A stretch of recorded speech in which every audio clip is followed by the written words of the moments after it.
प्यारे बच्चों, 6वीं क्लास के विद्यार्थियों वास्ते सेहत और सरीरक सिक्ख्या की यह किताब है जिस विचों असी जो है पढ़ना है। हुण असी अगे विषय सूची वाल वधदे हाँ। इस दे विच जो टोटल 8 अध्याय हैं जिन्होंने असी एक एक करके पढ़ना है। तो हुण तो असी जो अपना पहला अध्याय है, ठीक है, उसनों पढ़ना स्टार्ट करांगे जिसका नाम है सेहत।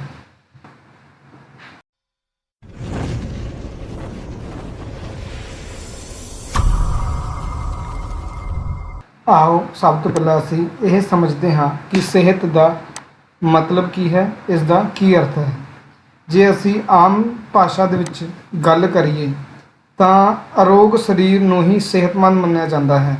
मतलब कि जो शरीर बीमारियां तो रहित होवे, पर यह विचार जो है पूरी तरह सही नहीं मन्निया जाता, क्योंकि विश्व सेहत संगठन के अनुसार सेहत जो शब्द है वह मनुख की सरीरक तक ही सीमित नहीं है, बल्कि इसका संबंध जो है मनुख के मन, समाज अते भावनावां नाल भी जुड़िया होया है।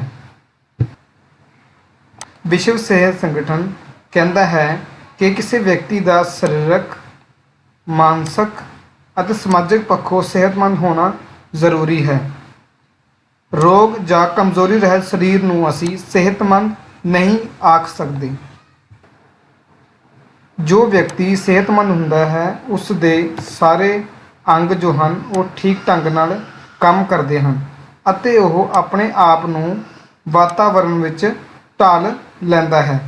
इस तरह का व्यक्ति जो है शरीर पक्षों तंदुरुस्त, फुर्तीला, निरोग अते मानसिक तौर पर चैतन्य हुंदा है।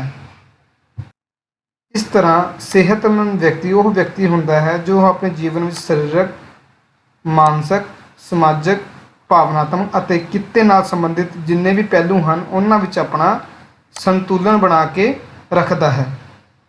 इस तरह असी समझिया सेहतमंद व्यक्ति वही हुंदा है जो सिर्फ सरीरक तौर पर नहीं बल्कि मानसिक, भावनात्मक, समाजिक अते कित्ते संबंधी सारे पहलुओं में तंदुरुस्त हुंदा है अते वह अपने आप नूं वातावरण विच आसानी नाल जो है ढाल सकता है।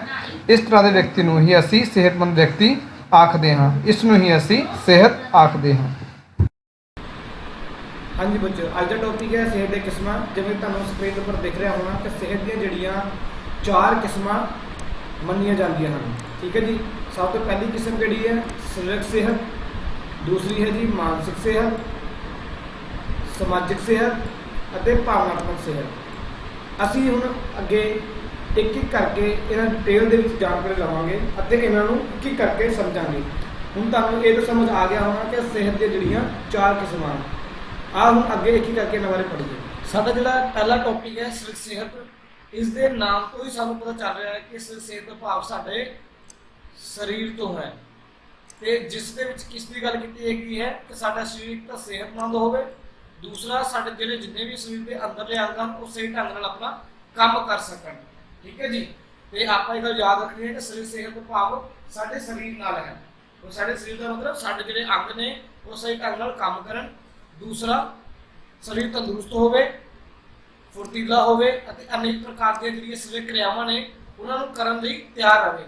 मतलब कि साडे शरीर दे विच कोई तरह दी कोई बीमारी, कोई खराबी है ना इदां दी नहीं होनी चाहिए अते साडा शरीर जिहड़ा है वो एक्टिव रहना चाहिए हर टाइम, ताकि वो अपने हर तरह के काम नूं करन दे लई तैयार होवे और कर भी सके। और तुहानूं सारा पता ही है कि जिहड़ा एक शरीर हुंदा है जिहदा ढांचा वधिया होवे, शरीर ढांचे का मतलब की है कि साडा शरीर का जिहड़ा आकार है, जिहड़ी आकृति है वो बिल्कुल सीधी होवे, स्ट्रेट होवे ते इस तरह की साडा शरीर सोहना भी लगता है। सुडोल का मतलब होंदा है, सुडोल का मतलब की होंदा बच्चों एथलैटिक बॉडी, मस्कुलर बॉडी जिहड़ी है।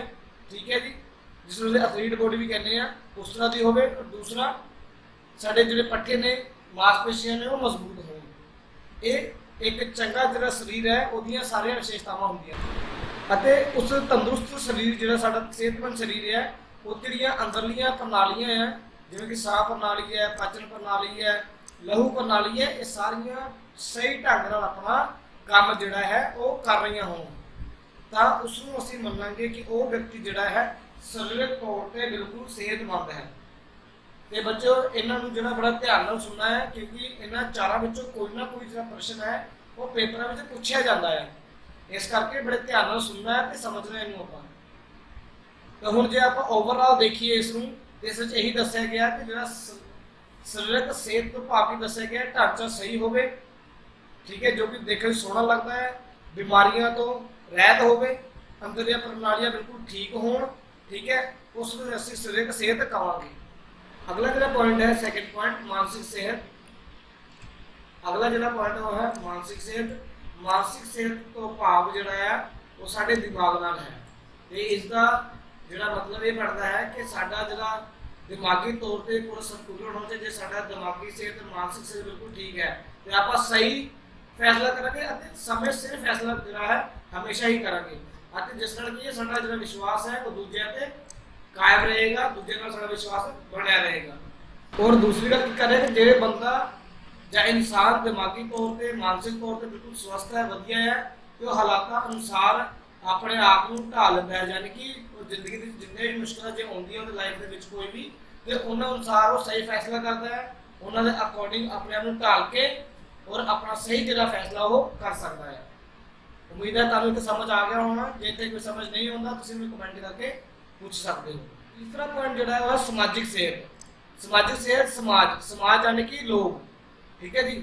ਇਹ ਸਾਨੂੰ ਕੀ ਦੱਸਦਾ ਹੈ ਕਿ ਜੇਕਰ ਸਾਡੀ ਸਮਾਜਿਕ ਸਿਹਤ ਵਧੀਆ ਹੈ ਤੇ ਸਮਾਜਿਕ ਸਿਹਤ ਦਾ ਭਾਵ ਕੀ ਹੈ ਕਿ ਸਾਡਾ ਕਿਸੇ ਆਪਣੇ ਆਲੇ ਦੁਆਲੇ ਜਿਹੜੇ ਲੋਕ ਨੇ ਉਹਨਾਂ ਦੇ ਨਾਲ ਰਿਸ਼ਤਾ ਕਿਸ ਤਰ੍ਹਾਂ ਦਾ ਹੈ।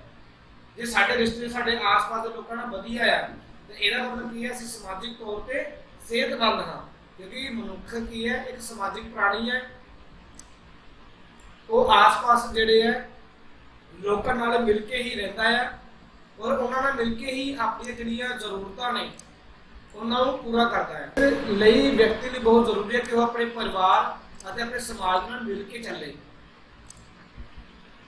ਕਿਉਂਕਿ ਇਸ ਤਰ੍ਹਾਂ ਕਰਨ ਦੇ ਨਾਲ ਇੱਕ ਤਾਂ ਉਹਦੀ ਜ਼ਰੂਰਤ ਵੀ ਪੂਰੀ ਹੋਏਗੀ, ਦੂਸਰਾ ਸਮਾਜ ਦੇ ਵਿੱਚ ਉਸ ਵਿਅਕਤੀ ਦੀ ਇੱਜ਼ਤ ਵੀ बढ़ती है। समाज तो बिना व्यक्ति जोड़ा है अधूरा है। तुसीं अपने आस पास देखिया तुहानूं भी बहुत बार अपने आंडिया गुआंढियां की लोड़ पैंदी है, पर जेकर साडे नाल रिश्ते वधिया नहीं होणगे, लड़ाई झगड़े रहणगे, उत्थे साडा रहना भी मुश्किल हो जाता है ना, ते साडी जिहड़ी इज्जत है वो भी समाज दे दिनों दिन घटदी रहिंदी है। इस करके सानूं अपने आस पास के लोगों नाल मिल जुल के रहना चाहिए, उन्हां दा मान सत्कार करना चाहिए ताकि साडी समाजिक सेहत जिहड़ी है वो भी वधिया बने। अगला ਜਿਹੜਾ ਪੁਆਇੰਟ ਹੈ ਉਹ ਹੈ ਭਾਵਨਾਤਮਕ ਸਿਹਤ। ਭਾਵਨਾ ਮਤਲਬ ਕਿ ਸਾਡੇ ਅੰਦਰ ਜਿਹੜੀਆਂ ਕੁਦਰਤੀ ਜਿਹੜੀਆਂ ਭਾਵਨਾਵਾਂ ਨੇ, ਜਿਵੇਂ ਕਿ ਗੁੱਸਾ, ਡਰ, ਖੁਸ਼ੀ, ਈਰਖਾ, ਇਹ ਸਾਡੇ ਅੰਦਰ ਹੀ ਹੁੰਦੀਆਂ ਨੇ, ਤੇ ਇਹਨਾਂ ਦਾ ਸਾਡੇ ਲਾਈਫ ਦੇ ਵਿੱਚ ਜਿਹੜਾ ਸੰਤੁਲਨ ਹੈ, ਜਿਹੜਾ ਬੈਲੈਂਸ ਹੈ ਉਹ ਬਹੁਤ ਜ਼ਰੂਰੀ ਹੈ, ਕਿਉਂਕਿ ਜੇ ਇਹ ਬੈਲੈਂਸ ਨਹੀਂ ਹੋਣਗੇ ਤੇ ਇਹਦੇ ਨਾਲ ਕੀ ਅਸੀਂ ਆਪਣਾ ਨੁਕਸਾਨ ਹੀ ਕਰ ਬੈਠਦੇ ਹਾਂ। ਤੁਸੀਂ ਦੇਖਿਆ ਕਈ ਵਾਰ ਅਜਿਹੇ ਹਾਲਾਤ ਪੈਦਾ ਹੋ ਜਾਂਦੇ ਆ ਕਿ ਸਾਨੂੰ ਗੁੱਸਾ ਆਉਣ ਲੱਗ ਪੈਂਦਾ ਕਿਸੇ ਗੱਲ ਦੇ ਉੱਪਰ, और उस गुस्से के असीं गलत फैसले ले लें, लोगों ने लड़ाई कर लें, है ना, और वो जिहड़ा गुस्सा सानूं किते दा किते लै जाता है। इसलिए सानूं साडे जिहड़े मन दे भावनावां आ, गुस्सा, ईर्खा, डर, खुशी, इन्हां ते कंट्रोल करना चाहिए तां जो असीं अपने जिहड़े काम ने उन्हां सही ढंग नाल कर सकीए अते नेपरे चाड़ सकीए। अज दा विषय है निजी सेहत विज्ञान। जिवें तुहानूं पता है कि अज दा विषय की है निजी सेहत विज्ञान।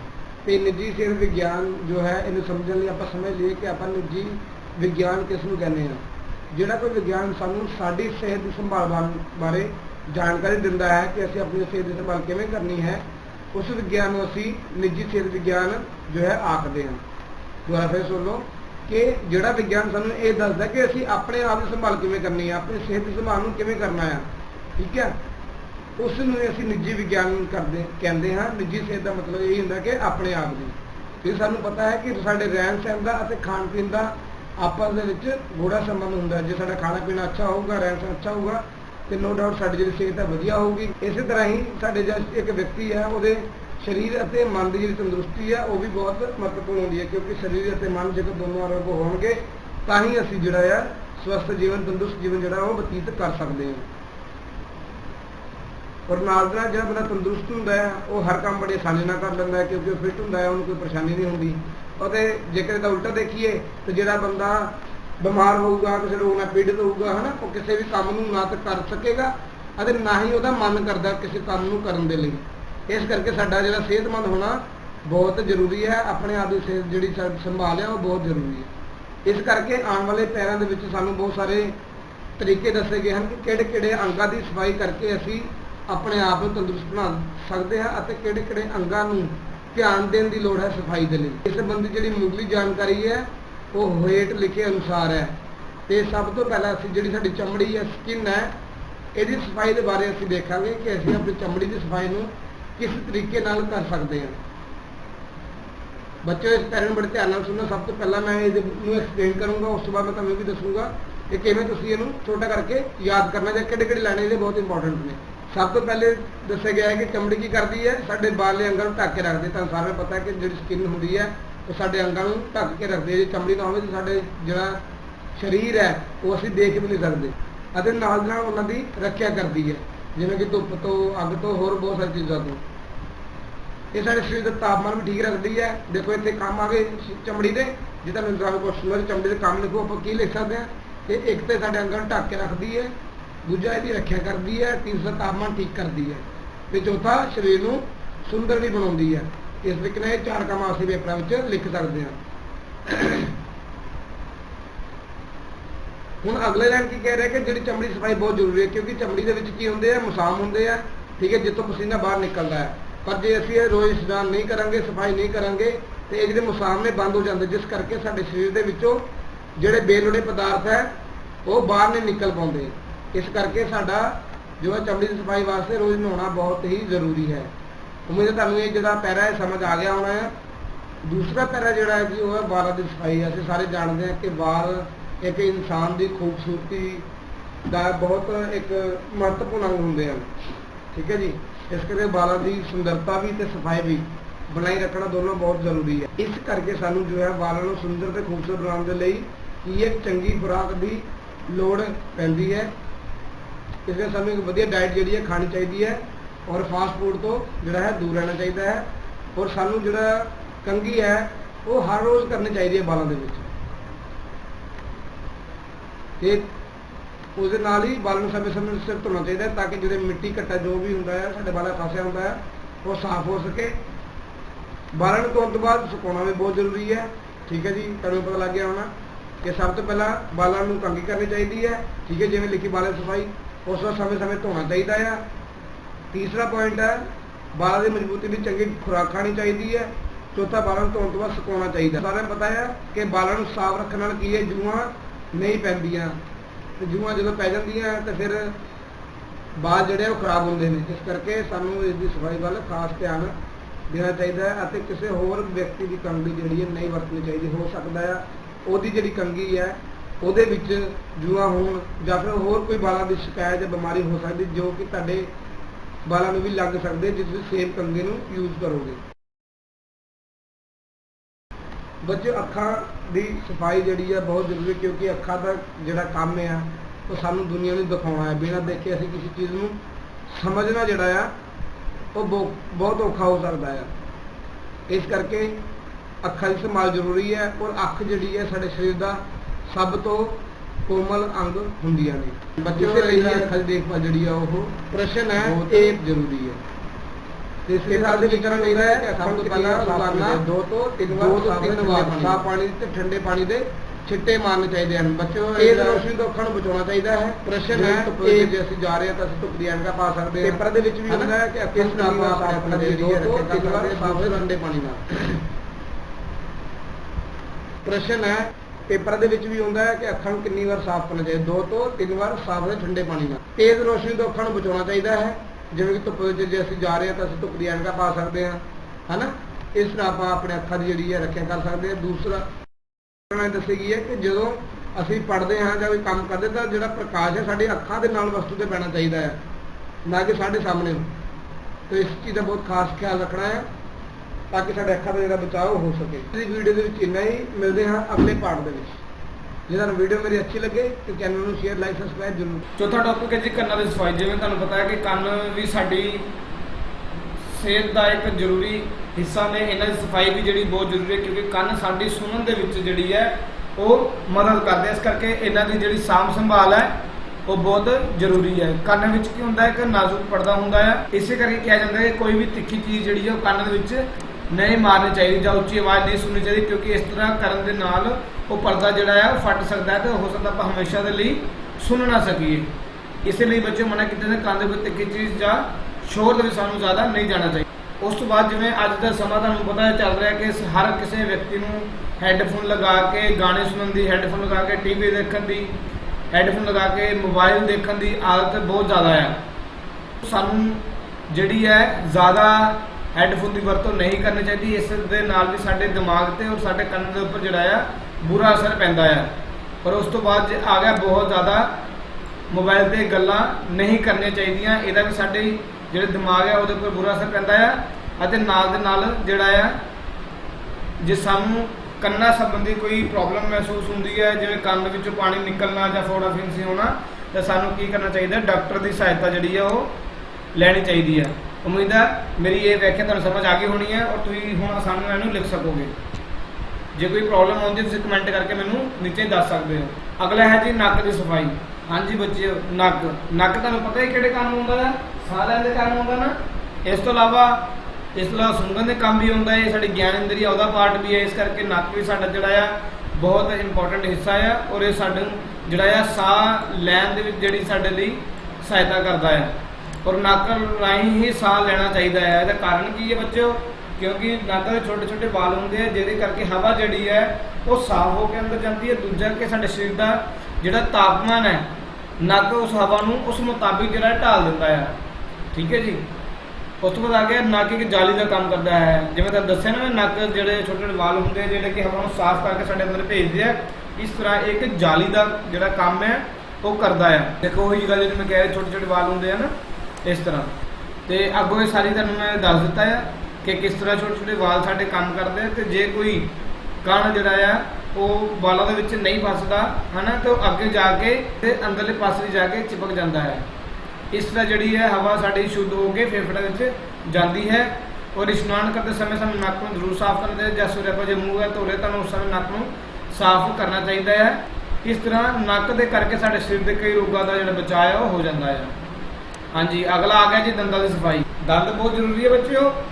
ਹਾਂਜੀ ਬਿਲਕੁਲ ਜ਼ਰੂਰੀ ਹੈ, ਕਿਉਂਕਿ ਸਾਨੂੰ ਖਾਣਾ ਖਾਣ ਦੇ ਲਈ, ਭੋਜਨ ਖਾਣ ਦੇ ਲਈ ਕਿਹਨਾਂ ਦੀ ਲੋੜ ਪੈਂਦੀ ਹੈ, ਦੰਦਾਂ ਦੀ। ਜੇ ਦੰਦ ਨਹੀਂ ਹੋਣਗੇ ਆਪਾਂ ਭੋਜਨ ਜਿਹੜਾ ਆ ਉਹ ਖਾ ਨਹੀਂ ਸਕਾਂਗੇ, ਕਿਉਂਕਿ ਦੰਦ ਜਿਹੜੇ ਆ ਸਾਨੂੰ ਭੋਜਨ ਨੂੰ ਚਿੱਥਣ ਵਿੱਚ ਮਦਦ ਕਰਦੇ ਨੇ ਅਤੇ ਜਿਸ ਨਾਲ ਉਹ ਆਸਾਨੀ ਨਾਲ ਹਜ਼ਮ ਹੋ ਜਾਂਦਾ ਹੈ। ਇਸ ਲਈ ਸਾਨੂੰ ਰੋਜ਼ਾਨਾ ਜਿਹੜੇ ਦੰਦ ਆਪਣੇ ਉਹ ਸਾਫ਼ ਕਰਨੇ ਚਾਹੀਦੇ ਆ। ਅਤੇ ਕੁਝ ਵੀ ਜਦੋਂ ਅਸੀਂ ਖਾਣਾ ਆ ਉਸ ਤੋਂ ਬਾਅਦ ਸਾਨੂੰ ਕੀ ਹੈ, ਕੁਰਲੀ ਕਰਨੀ ਚਾਹੀਦੀ ਹੈ। ਕੁਰਲੀ ਕਿਉਂ ਕਰਨੀ ਹੈ, ਕਿਉਂਕਿ ਜਦੋਂ ਅਸੀਂ ਖਾਂਦੇ ਆ ਤਾਂ ਸਾਡੇ ਜਿਹੜੇ ਕਾਣੇ ਆ ਦੰਦਾਂ ਦੇ ਵਿੱਚ ਫਸ ਜਾਂਦੇ ਆ ਤੇ ਜਿਹਦੇ ਕਰਕੇ ਜਿਹੜੇ ਕੀੜੇ ਆ ਉਹਨਾਂ ਤੇ ਹਮਲਾ ਕਰ ਦਿੰਦੇ ਆ ਅਤੇ ਇਸ ਤਰ੍ਹਾਂ ਜਿਹੜਾ ਭੋਜਨ ਗਲਣ ਸੜਨ ਲੱਗ ਪੈਂਦਾ ਤੇ ਉਹ 'ਚ ਬਦਬੂ ਪੈ ਜਾਂਦੀ ਹੈ। ਇਸ ਲਈ ਕਹਿੰਦੇ ਕਿ ਰਾਤ ਨੂੰ ਸੌਣ ਤੋਂ ਪਹਿਲਾਂ ਸਾਨੂੰ ਦੰਦ ਸਾਫ਼ ਕਰਨੇ ਚਾਹੀਦੇ ਆ। ਇਹਦਾ ਮਤਲਬ ਇੱਕ ਵਾਰੀ ਸਵੇਰੇ, ਇੱਕ ਵਾਰੀ ਸ਼ਾਮ ਨੂੰ, ਯਾਨੀ ਕਿ 2 ਵਾਰ ਸਾਨੂੰ ਬਰੱਸ਼ ਕਰਨਾ ਚਾਹੀਦਾ ਹੈ। ਔਰ ਐਗਜ਼ਾਮ ਦੇ ਵਿੱਚ ਆਉਂਦਾ ਵੀ MCQ ਦੇ ਵਿੱਚ ਸਾਨੂੰ ਕਿੰਨੀ ਵਾਰ ਬਰੱਸ਼ ਕਰਨਾ ਚਾਹੀਦਾ ਹੈ, ਤੇ ਉੱਤਰ ਇਹੀ ਹੈ ਕਿ 2 ਵਾਰ ਕਰਨਾ ਚਾਹੀਦਾ ਹੈ। ਜੇ ਅਸੀਂ ਇਹਨਾਂ ਗੱਲਾਂ ਧਿਆਨ ਨਹੀਂ ਰੱਖਾਂਗੇ ਤਾਂ ਕੀ ਹੋਣਗੇ, ਦੰਦਾਂ ਨੂੰ ਰੋਗ ਲੱਗ ਜਾਣਗੇ, ਸਾਡੇ ਦੰਦ ਜਿਹੜੇ ਖੋਖਲੇ ਹੋ ਜਾਣਗੇ ਅਤੇ ਇਹਨਾਂ ਵਿੱਚ ਕਮਜ਼ੋਰੀ ਆ ਜਾਏ। ਇਸ ਤਰ੍ਹਾਂ ਸਾਨੂੰ ਹੋਰ ਦੰਦਾਂ ਨਾਲ ਸੰਬੰਧਿਤ ਹੋਰ ਕਈ ਬਿਮਾਰੀਆਂ ਜਿਹੜੀਆਂ ਉਹ ਲੱਗ ਸਕਦੀਆਂ ਹਨ। ਇਸ ਕਰਕੇ ਇਹਨਾਂ ਸਫਾਈ ਦਾ ਤੁਸੀਂ ਖਾਸ ਖਿਆਲ ਰੱਖਣਾ। ਹਾਂਜੀ ਬੱਚੇ, ਜਿਵੇਂ ਜਿਵੇਂ ਮੈਂ ਪੈਰਾਂ ਦੀਆਂ ਲਾਈਨਾਂ ਬੋਲ ਰਿਹਾ ਨਾ, ਤੁਸੀਂ ਇਸੇ ਤਰੀਕੇ ਨਾਲ ਲਾਈਨਾਂ ਨੂੰ ਲਿਖ ਸਕਦੇ ਹੋ। ਠੀਕ ਹੈ, ਔਰ ਇਸੇ ਤਰੀਕੇ ਨਾਲ ਤੁਸੀਂ ਯਾਦ ਕਰ ਲੈਣਾ ਹੈ। ਨਹੁੰਆਂ ਦੀ ਸਫਾਈ। ਸਰੀਰ ਦੇ ਬਾਕੀ ਅੰਗਾਂ ਦੇ ਨਾਲ ਨਾਲ ਜਿਹੜੇ ਸਾਡੇ ਨਹੁੰ ਨੇ ਉਹਨਾਂ ਦੀ ਸਫਾਈ ਵੀ ਉਨੀ ਹੀ ਜਿਹੜੀ ਆ ਉਹ ਜ਼ਰੂਰੀ ਹੈ, ਕਿਉਂਕਿ ਜਿਹੜੇ ਨਹੁੰ ਵੱਧ ਜਾਂਦੇ ਨਾ, ਵੱਡੇ ਨਹੁੰ ਜਿਹਨੂੰ ਆਪਾਂ ਕਹਿੰਦੇ ਆ, ਉਹਦੇ ਵਿੱਚ ਮਿੱਟੀ ਘਟਾ ਫਸ ਜਾਂਦਾ ਹੈ। ਮਿੱਟੀ ਘਟਾ ਫਸਣ ਨਾਲ ਜਦੋਂ ਅਸੀਂ ਖਾਣਾ ਖਾਂਦੇ ਆ ਤੇ ਉਹਨਾਂ ਨਹੁੰਆਂ ਦੇ ਵਿੱਚੋਂ ਉਹ ਮਿੱਟੀ ਨਿਕਲ ਕੇ ਖਾਣੇ ਦੇ ਨਾਲ ਸਾਡੇ ਅੰਦਰ ਦਾਖਲ ਹੋ ਜਾਂਦੀ ਹੈ। ਔਰ ਤੁਹਾਨੂੰ ਪਤਾ ਮਿੱਟੀ ਵਿੱਚ ਕਈ ਤਰ੍ਹਾਂ ਦੇ ਕੀਟਾਣੂ ਹੁੰਦੇ ਆ ਜਿਹਦੇ ਕਰਕੇ ਉਹ ਸਾਡੇ ਅੰਦਰ ਸਾਨੂੰ ਬਿਮਾਰ ਕਰਦੇ ਨੇ। ਇਸ ਕਰਕੇ ਸਾਨੂੰ ਆਪਣੇ ਹੱਥਾਂ ਪੈਰਾਂ ਨੂੰ ਚੰਗੀ ਤਰ੍ਹਾਂ ਧੋਣਾ ਚਾਹੀਦਾ ਹੈ। ਹਫਤੇ ਵਿੱਚ ਜਿਹੜਾ ਆ 1 ਤੋਂ 2 ਵਾਰ ਨਹੁੰ ਸਾਨੂੰ ਜ਼ਰੂਰ ਕੱਟਣੇ ਚਾਹੀਦੇ ਹਨ। ਕੋਸ਼ਿਸ਼ ਕਰੋ ਤੁਸੀਂ ਹਰ ਐਤਵਾਰ ਨੂੰ ਜਿਹੜਾ ਆ ਨਹੁੰ ਕੱਟਣ ਦੇ ਲਈ ਜਾਂ ਸਰੀਰ ਦੀ ਬਾਕੀ ਅੰਗਾਂ ਦੀ ਜਿਹੜੀ ਖਾਸ ਅੰਗਾਂ ਦੀ ਸਫਾਈ ਹੈ ਉਹਨਾਂ ਵੱਲ ਜ਼ਿਆਦਾ ਧਿਆਨ ਦਿਆ ਕਰੋ। ਇਸ ਤਰ੍ਹਾਂ ਅਸੀਂ ਪੜ੍ਹਿਆ ਕਿ ਜਿਹੜੇ ਸਾਡੇ ਅੰਗ ਨੇ ਇਹਨਾਂ ਦੀ ਸਫਾਈ ਜਿਹੜੀ ਕਿੰਨੀ ਜ਼ਰੂਰੀ ਹੈ ਅਤੇ ਜੇ ਆਪਾਂ ਬਚਪਨ ਤੋਂ ਹੀ ਇਹਨਾਂ ਗੱਲਾਂ ਦਾ ਧਿਆਨ ਰੱਖ ਲਈਏ ਤੇ ਅੱਗੇ ਜਾ ਕੇ ਵੱਡੀ ਉਮਰੇ ਸਾਡੀਆਂ ਚੰਗੀਆਂ ਆਦਤਾਂ ਬਣਨਗੀਆਂ ਅਤੇ ਅਸੀਂ ਜ਼ਿਆਦਾ ਸਮੇਂ ਤੱਕ ਬਿਮਾਰੀਆਂ ਤੋਂ ਜਿਹੜਾ ਹੈ ਮੁਕਤ ਰਹਿ ਸਕਦੇ ਹਾਂ। ਇਸ ਤਰ੍ਹਾਂ ਇਹ ਜਿਹੜੀ ਨਿੱਜੀ ਸਫਾਈ ਹੈ ਬਚਪਨ ਤੋਂ ਹੀ ਜਾਣਕਾਰੀ ਹੋਣ ਦੇ ਨਾਲ ਸਾਡੀ ਜ਼ਿੰਦਗੀ ਨੂੰ ਜ਼ਿਆਦਾ ਸਿਹਤ ਭਰਿਆ ਬਣਾਇਆ ਜਾ ਸਕਦਾ ਹੈ। ਟੌਪਿਕ ਹੁਣ ਸਾਰਾ ਇੱਥੇ ਖਤਮ ਹੁੰਦਾ ਹੈ। ਅਗਲਾ ਜਿਹੜਾ ਟੌਪਿਕ ਹੈ ਉਹ ਹੈ ਸਿਹਤ ਦੀ ਦੇਖਭਾਲ ਲਈ ਮਹੱਤਵਪੂਰਨ ਸਾਵਧਾਨੀਆਂ। ਬੱਚੋ ਵੱਡਿਆਂ ਕੁਐਸਚਨਾਂ ਦੇ ਵਿੱਚ ਇਹ ਵੀ ਇੱਕ ਕੁਐਸਚਨ ਸੀਗਾ ਜਿਹਦੇ ਬਾਰੇ ਬੱਚੇ ਨੇ ਕਮੈਂਟ ਕੀਤਾ ਸੀ ਕਿ ਸਰ ਇਹ ਬਹੁਤ ਵੱਡਾ ਆ, ਤੇ ਅੱਜ ਅਸੀਂ ਨਾਲ ਨਾਲ ਇਹਨੂੰ ਛੋਟਾ ਕਰਕੇ ਤੁਹਾਨੂੰ ਦੱਸੀ ਜਾਵਾਂਗੇ। ਠੀਕ ਹੈ ਜੀ, ਚਲੋ ਜੀ ਅੱਗੇ ਆਪਾਂ ਦੇਖਦੇ ਹਾਂ ਸਿਹਤ ਸਿੱਖਿਆ ਦਾ ਗਿਆਨ। ਹੁਣ ਜਦੋਂ ਅਸੀਂ ਇਹ ਟੌਪਿਕ ਪੜ੍ਹਨਾ ਸਿਹਤ ਦੀ ਦੇਖਭਾਲ ਲਈ ਮਹੱਤਵਪੂਰਨ ਸਾਵਧਾਨੀਆਂ, ਤੇ ਸਭ ਤੋਂ ਪਹਿਲਾਂ ਕੀ ਸਾਨੂੰ ਪਤਾ ਲੱਗਦਾ ਕਿ ਸਾਨੂੰ ਸਿਹਤ ਨੂੰ ਕਿਵੇਂ ਠੀਕ ਰੱਖਣਾ ਆ, ਇਹਦੇ ਬਾਰੇ ਪਤਾ ਲੱਗਦਾ, ਕਿਉਂਕਿ ਇਹਦੇ ਨਾਲ ਅਸੀਂ ਆਪਣੇ ਜਿਵੇਂ ਹੁਣ ਅਸੀਂ ਪਿੱਛੇ ਪੜ੍ਹ ਕੇ ਆਏ ਆ, ਅਸੀਂ ਕਿਵੇਂ ਆਪਣੇ ਅੰਗਾਂ ਦੀ ਸਫਾਈ ਕਰਨੀ ਹੈ, ਦੇਖਭਾਲ ਕਰਨੀ ਹੈ, ਹਨਾ।